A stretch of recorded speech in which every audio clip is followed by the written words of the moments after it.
La tormenta enterró todo el pueblo, pero ella escapó. El 17 de octubre, Cerro Blanco dejó de existir. No fue un terremoto, no fue un incendio, fue la lluvia. 3 días seguidos de un cielo gris y sucio que no descansaba. El agua no caía, se derramaba, como si alguien hubiese abierto una herida sobre la montaña. Las calles se llenaron de lodo, los techos comenzaron a ceder, las puertas no abrían, y entonces todo se vino abajo. Los que estaban despiertos dicen que no escucharon gritos, solo un crujido profundo, como si la tierra masticara lentamente a sus propios hijos. La montaña se partió y descendió sobre el pueblo con una furia tranquila, una avalancha de barro, ramas, huesos y silencio. En menos de 4 minutos, toda la aldea desapareció. Cerro Blanco se convirtió en un nombre enterrado. Los rescatistas llegaron con perros, con maquinaria, con drones. No encontraron nada, solo barro, un mar espeso y negro que cubría todo. Dijeron que no había posibilidad de supervivencia, que era una tumba colectiva, que nadie podía respirar ahí debajo. Y sin embargo, 7 días después, alguien golpeó desde el subsuelo. Era ella, Clara Mendoza, joven, en shock, cubierta de barro hasta las pestañas. La sacaron como a un fantasma. No hablaba, no lloraba, solo miraba fijo, como si aún estuviera allá abajo, como si algo la estuviera mirando desde la oscuridad. Ahora todos quieren saber cómo sobrevivió, pero nadie se atreve a hacer la pregunta correcta, porque Clara dice que algo la dejó salir, y cuando le preguntan qué fue, ella simplemente susurra: la tierra no estaba vacía. Antes de comenzar esta historia, quiero que respires hondo. No se trata de una leyenda, ni de una exageración para asustarte. Esto sucedió en un pueblo real, con personas reales, y con una sobreviviente que, hasta el día de hoy, no puede dormir sin luz. Clara Mendoza fue la única que salió viva del desastre que enterró a Cerro Blanco, pero lo que le ocurrió allá abajo no puede explicarse con lógica. Durante 7 días estuvo atrapada bajo toneladas de barro, madera y piedra, sin comida, sin agua, sin luz, y aún así sobrevivió. Pero cuando los rescatistas la encontraron, lo primero que dijo no fue gracias ni ayuda. Fue una advertencia: no toquen la tierra, ella está despierta. Desde entonces, Clara ha hablado en entrevistas, en informes, en sueños, pero cada vez que la historia se cuenta, algo más parece cambiar. En este video vas a conocer su historia como nunca antes fue contada, con cada detalle, con cada silencio, con cada sombra. Vas a bajar con ella al barro, vas a escuchar lo que ella escuchó, vas a entender que no todos los desastres naturales son tan naturales. Si te gustan las historias oscuras, reales, y que te dejan pensando por días, suscríbete ahora al canal, activa la campanita, deja tu me gusta si quieres más relatos como este. Y sobre todo, comenta aquí abajo desde qué país y ciudad estás viendo este video, porque la historia de Clara puede haber comenzado en Cerro Blanco, pero nadie sabe hasta dónde llega lo que salió de allí. Capítulo 1. El día en que el cielo se partió. El 14 de octubre amaneció como cualquier otro en Cerro Blanco. El pueblo despertaba con el canto de los gallos, el humo de las cocinas de leña y el olor a pan recién hecho. Clara Mendoza, como cada mañana, salió al patio para alimentar a sus gallinas. El cielo estaba cubierto, pero eso era común en esa época del año. Nadie imaginaba que ese sería el último amanecer para muchos. A las 10 de la mañana comenzó a llover. No una lluvia ligera, era densa, opaca, como si viniera cargada de tierra. Clara recuerda haber sentido un escalofrío al ver las primeras gotas caer. No era solo agua, era barro líquido. Su abuela, que siempre hablaba de señales del monte, dijo algo que la marcó. Cuando la tierra escupe barro, es porque algo se está despertando. Durante todo el día, la lluvia no se detuvo. El suelo comenzó a saturarse.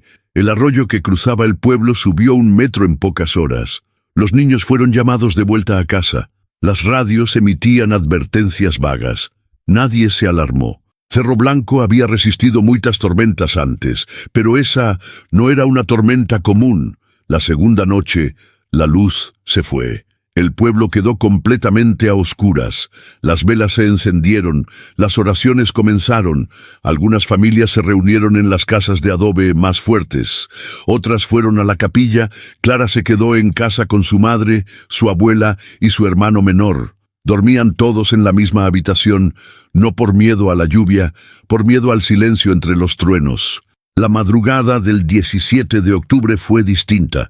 No hubo relámpagos, no hubo viento, solo un temblor leve, seguido por un sonido que nadie podría olvidar jamás, un crujido seco, largo, como si algo enorme se estuviera partiendo desde dentro.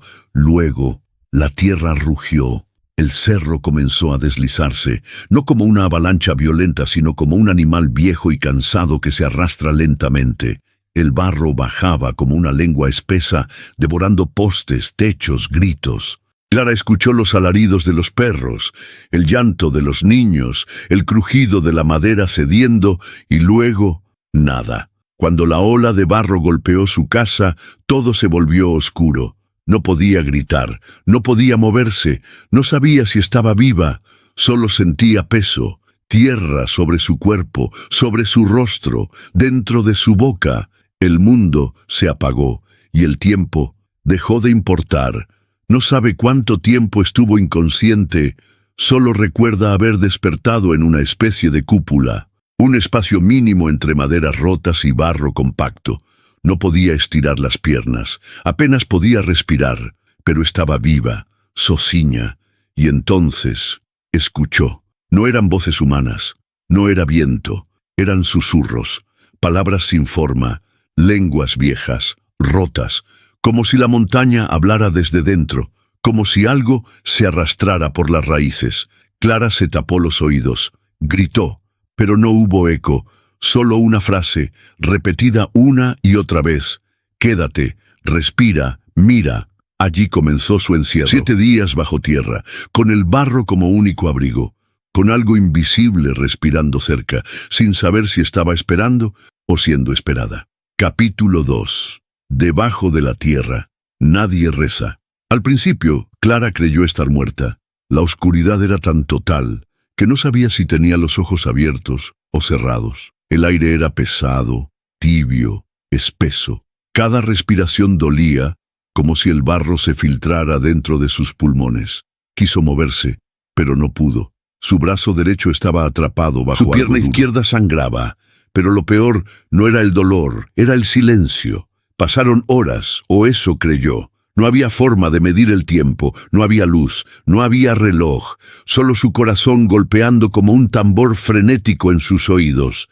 Intentó gritar, pero la tierra ahogaba su voz. Nadie podía oírla, nadie vendría.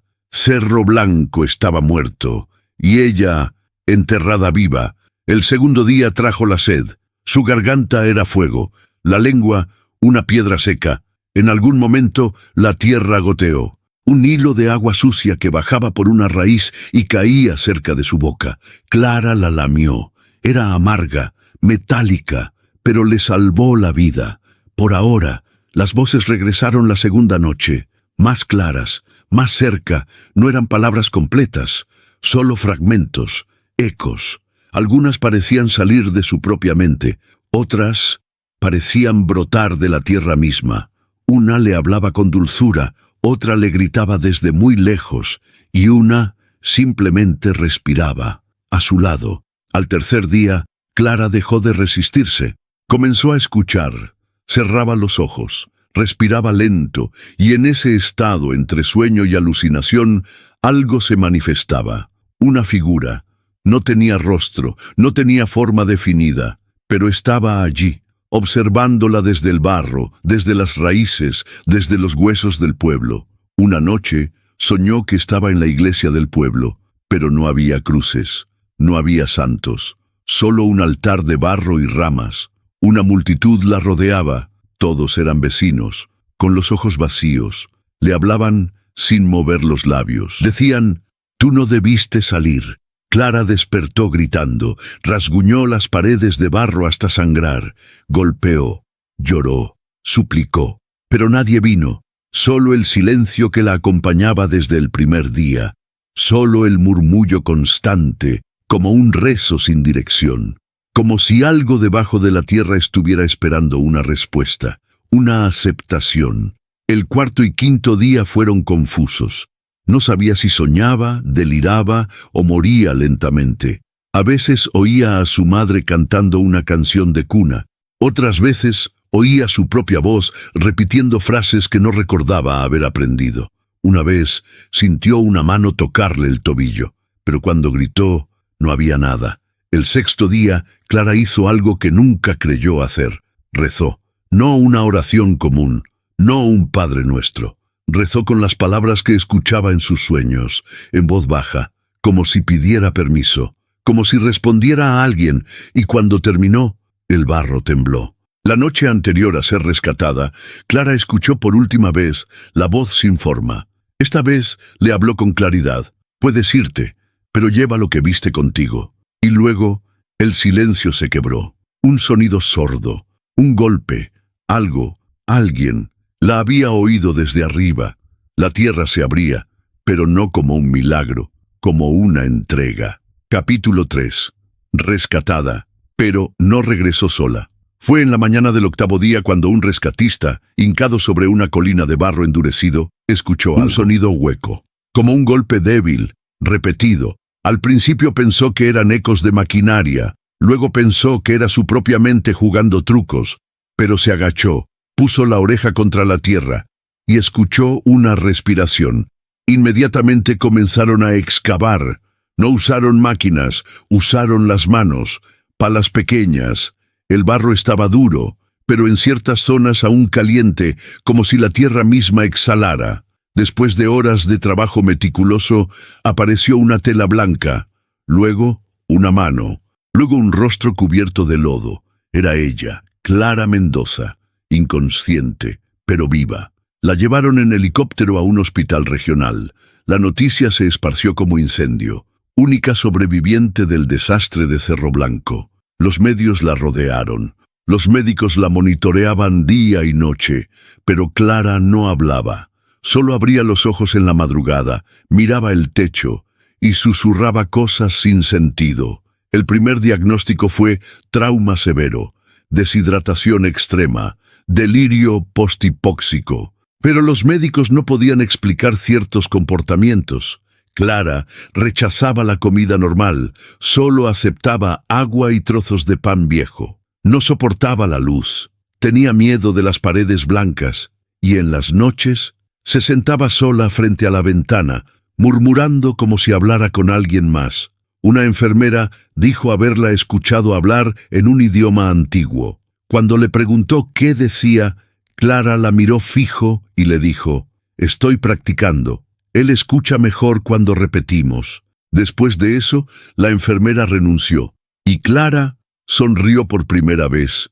Un sacerdote local fue llamado para ofrecerle apoyo espiritual. Clara accedió. Durante la visita no cruzó palabra con él, pero cuando el sacerdote le mostró un crucifijo, ella comenzó a reír, bajo, despacio. Luego tomó la cruz, la giró y la colocó boca abajo sobre su pecho. Los médicos, alarmados, intentaron trasladarla, pero esa misma noche la habitación de Clara fue hallada vacía. La ventana estaba abierta, el piso cubierto de tierra húmeda. En la cama, una nota escrita con barro. «No fui salvada, fui enviada». 3 días después, Clara fue vista a kilómetros del hospital, caminando descalza por una carretera rural. Testigos dicen que hablaba sola, que tocaba la tierra con las manos y murmuraba palabras incomprensibles. Cuando intentaron detenerla, dijo, «Él aún está bajo nosotros, pero ya no duerme». Las autoridades la localizaron, pero Clara no quiso volver. Rechazó entrevistas, no permitió cámaras. Vive aislada en una pequeña cabaña en lo alto de una colina. Planta hierbas. Escribe en cuadernos que nadie ha leído. Y cada 17 de octubre, en el aniversario del derrumbe, permanece en silencio, toda la noche, frente al suelo. Dicen que desde entonces la lluvia en Cerro Blanco nunca volvió a ser la misma, que huele a hierro, que cae solo por la noche, y que a veces, si uno escucha con atención, puede oír un golpe débil, lejano, como si algo debajo de la tierra aún respirara, o esperara. Capítulo 4. Lo que ella se llevó, del barro. Clara vivía sola, pero no estaba sola. Eso lo sabían los pocos vecinos que aún habitaban las colinas cercanas. Nunca se escuchaba música, nunca se veían visitas. Pero cada noche, exactamente a las 3:33, las luces de su cabaña parpadeaban. Algunos aseguraban escuchar golpes bajo la tierra. Otros, susurros que no venían de su boca. Los que se atrevían a acercarse notaban comportamientos inquietantes. Clara hablaba con algo que nadie podía ver. A veces se arrodillaba frente a la tierra y murmuraba en un idioma irreconocible. Enterraba pequeños objetos, trozos de madera, dientes de animal, pedazos de tela mojada. Era como si estuviera alimentando algo, no un recuerdo, un vínculo. Un periodista intentó entrevistarla. Llevaba una cámara oculta. Nunca llegó a hablar con ella. Pero en su regreso, descubrió que el audio había sido sobrescrito. En lugar de su voz, solo se oía una respiración lenta y profunda, como si la tierra misma hablara. Al final del archivo, una frase en susurros: «Ella lo trajo, pero ya no lo controla». Días después, ese periodista desapareció. Su cámara fue hallada dentro de un arroyo seco, cubierta de barro endurecido. Las últimas imágenes mostraban árboles quietos bajo un cielo gris y símbolos tallados en piedras. Letras que ningún experto pudo traducir.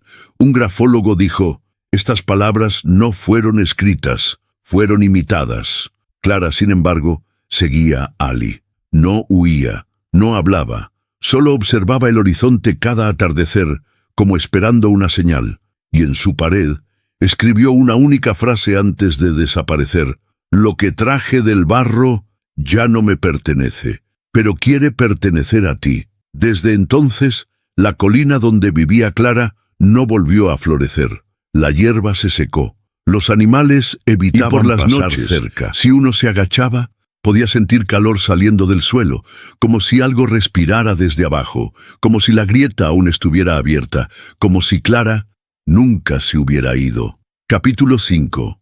La raíz, que nunca debió tocarse. Antes de llamarse Cerro Blanco, el pueblo tenía otro nombre: Cuyana, un término antiguo, proveniente de una lengua indígena extinta. Su significado: la tierra que murmura. Pocos lo recordaban. Menos aún sabían por qué fue abandonado durante más de un siglo. Pero los documentos lo decían claro: no construir, no dormir, no orar. En el siglo XVIII, los habitantes de Cuyana huyeron sin guerra, sin hambre, huyeron por la tierra. Decían que la montaña susurraba por las noches, que los niños soñaban con túneles y ojos enterrados, que los animales cavaban hacia abajo y no regresaban. No hubo epidemia, no hubo invasión, solo miedo, un miedo profundo que olía a barro húmedo. Cuando se fundó Cerro Blanco, nadie recordó esas advertencias. La iglesia fue construida justo encima del sitio prohibido. Los rezos, los cánticos, los campanarios comenzaron a vibrar dentro del subsuelo, como golpes suaves sobre una puerta cerrada. Una puerta que no quería ser abierta, pero que ya estaba debilitada. Durante excavaciones tras el derrumbe, se hallaron símbolos tallados en piedra, ídolos sin rostro, y una máscara hecha de barro mezclado con huesos. Nadie quiso tocarla. Un arqueólogo dijo sentir la presencia de un ojo sin cuerpo. Entre los restos, una inscripción en una lengua desconocida. La raíz no es planta, es boca, y se alimenta de oración. Clara nunca supo esto, pero pareció entenderlo en el encierro. No rezó para salir, rezó en silencio. Escuchó más que pidió, respondió más que preguntó. La tierra la reconoció, o la eligió, y cuando despertó, ya no era solo Clara, era huésped. El lugar exacto donde fue enterrada es ahora un terreno estéril. La brújula no funciona allí. los relojes se detienen, y quienes se arrodillan sobre esa tierra juran haber oído un nombre, pero no logran recordarlo después. Capítulo 6. Los que la siguen desde abajo. Después de su desaparición, comenzaron a aparecer personas extrañas en distintos pueblos rurales. Caminaban descalzos, con los ojos cerrados. Preguntaban por la que volvió del barro. Nunca insistían, nunca explicaban, solo sonreían y seguían caminando hacia el sur. Se reunían en campos abiertos, en iglesias abandonadas, en cuevas. Siempre de noche, siempre en silencio. Algunos cavaban, otros se acostaban sobre la tierra y escuchaban. No adoraban a dioses, no repetían escrituras, solo esperaban, como si alguien o algo fuera a contestar desde abajo. No la llamaban Clara, la llamaban la que descendió. Grababan su símbolo en árboles, puertas y en la piel. Uno de ellos dijo en una entrevista anónima: «No tenemos religión, tenemos memoria».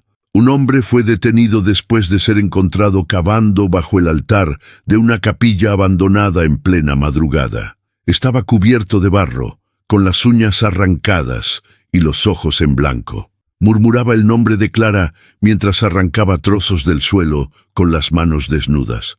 Cuando la policía lo interrogó, solo respondió una vez, con voz baja pero firme: «Ella prometió volver, pero necesita puertas abiertas».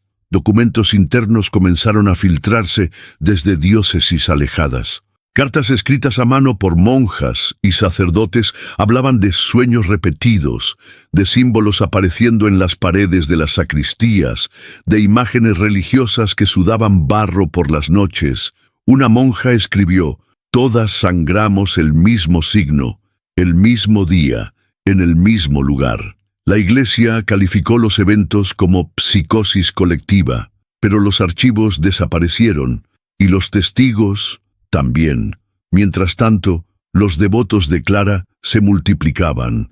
Nadie los organizaba, nadie los dirigía, simplemente aparecían en los cruces de caminos, en cementerios rurales, en túneles olvidados. Nunca hablaban entre ellos, pero se reconocían con una mirada. Observaban primero el cielo, luego el suelo, y sonreían como si supieran que lo sagrado ya no estaba arriba, estaba respirando debajo. Capítulo 7. La presencia. Debajo de la piel. El primer temblor no fue registrado por ningún sismógrafo. Fue más leve que una vibración. Pero quienes vivían cerca del antiguo terreno de Cerro Blanco lo sintieron, no en los pies, en el pecho, como un eco que no venía del suelo, sino del interior, como si algo muy profundamente hubiera comenzado a moverse, no con violencia, con intención. En los días siguientes comenzaron a aparecer grietas, no grandes,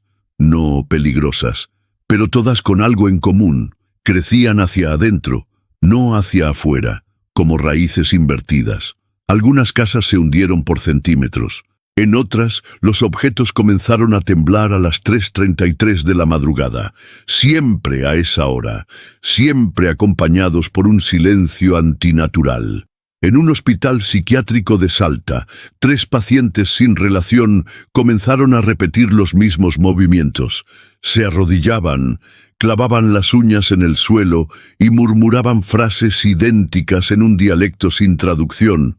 Uno de ellos escribió con sangre en la pared de su habitación: «No estamos poseídos, estamos despertando». Las personas que habían tenido contacto con Clara, médicos, enfermeros, rescatistas, empezaron a experimentar síntomas extraños: sueños con barro, visión borrosa cuando miraban tierra húmeda, miedo irracional al silencio total. Uno de los paramédicos desapareció durante una tormenta. Su camilla fue hallada vacía, con barro fresco encima, barro que aún goteaba. En distintas partes del país, niños comenzaron a dibujar círculos con formas orgánicas, algunos en cuadernos, otros en la tierra.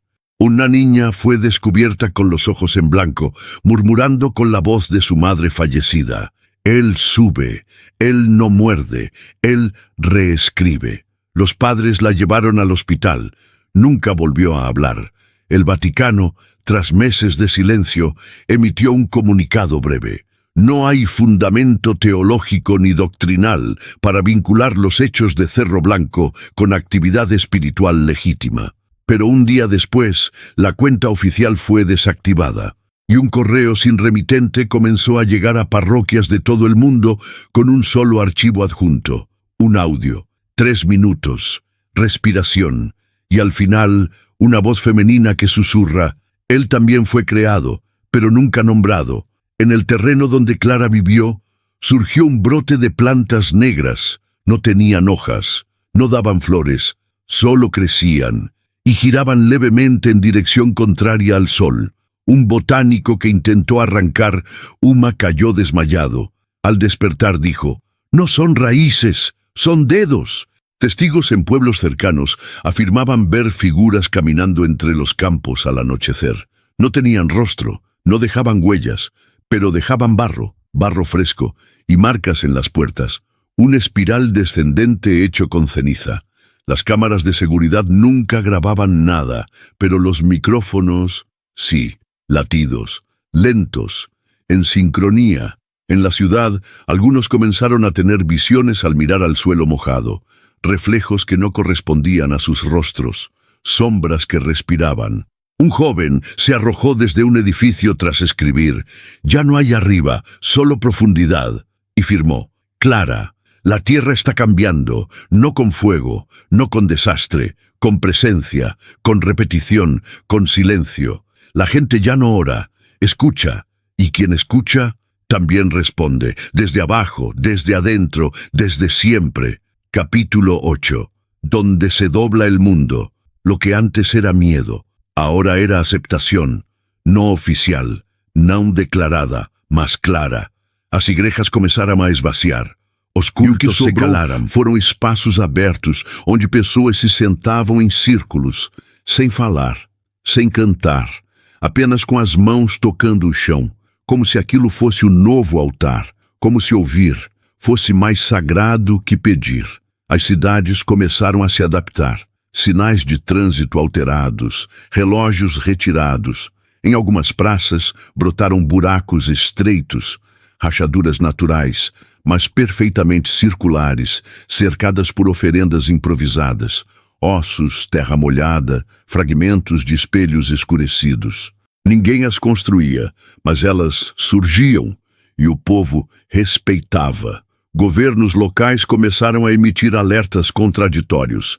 Diziam que era um fenômeno cultural transitório e que as autoridades religiosas estavam acompanhando de perto.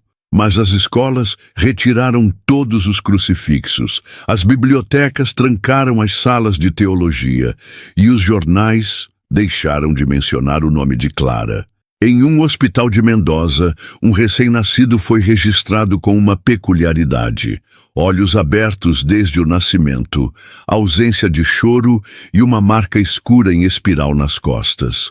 Quando o médico tentou examiná-lo, o bebê moveu os lábios sem emitir som. Horas depois, 5 enfermeiras sonharam com raízes atravessando o teto da maternidade. Artistas começaram a pintar imagens similares em diferentes partes do mundo, sem conhecer uns aos outros. Figuras femininas de barro, olhos sem pupilas, com a boca costurada e o ventre aberto, de onde saíam palavras escritas com raízes. Quando lhes perguntavam o que significavam, todos respondiam o mesmo: eu não pintei isso, eu apenas deixei sair. Documentos vazados de uma universidade mostravam alterações inexplicáveis no campo magnético de regiões onde Clara havia passado. Instrumentos travavam às 3h33. Animais cavavam buracos sem parar. E as pedras se alinhavam naturalmente em formas circulares, como se a própria terra estivesse tentando escrever algo. Mas ninguém sabia ler. Grupos começaram a desaparecer, famílias inteiras sumiam durante tempestades. Suas casas ficavam intactas, mas no chão sempre havia pegadas descalças levando até um ponto de barro. E naquele ponto uma única flor cinza brotava, frágil, morta, mas impossível de arrancar. Na internet, o nome Clara virou sinônimo de delírio coletivo. sites negavam, cientistas ridicularizavam, mas os comentários nas postagens diziam o contrário. Eu sonhei com ela. Eu também ouvi o sussurro. Minha filha desenhou a espiral hoje. Religiões antigas começaram a se adaptar. Algumas adotaram o silêncio como forma de liturgia. Outras substituíram seus textos por blocos em branco, e uma, em particular, passou a reunir fiéis em cavernas, onde todos deitam no chão com o ouvido colado à terra, esperando a oração inversa. Aquela que não sobe, aquela que entra. O mundo já não gira por fé, gira por repetição, por escuta, por reverência a algo que não exige adoração, apenas aceitação, porque aquilo que Clara libertou não é um Deus, é uma memória viva, uma raiz sem fim. E agora, todos nós estamos crescendo dentro dela. Capítulo 9.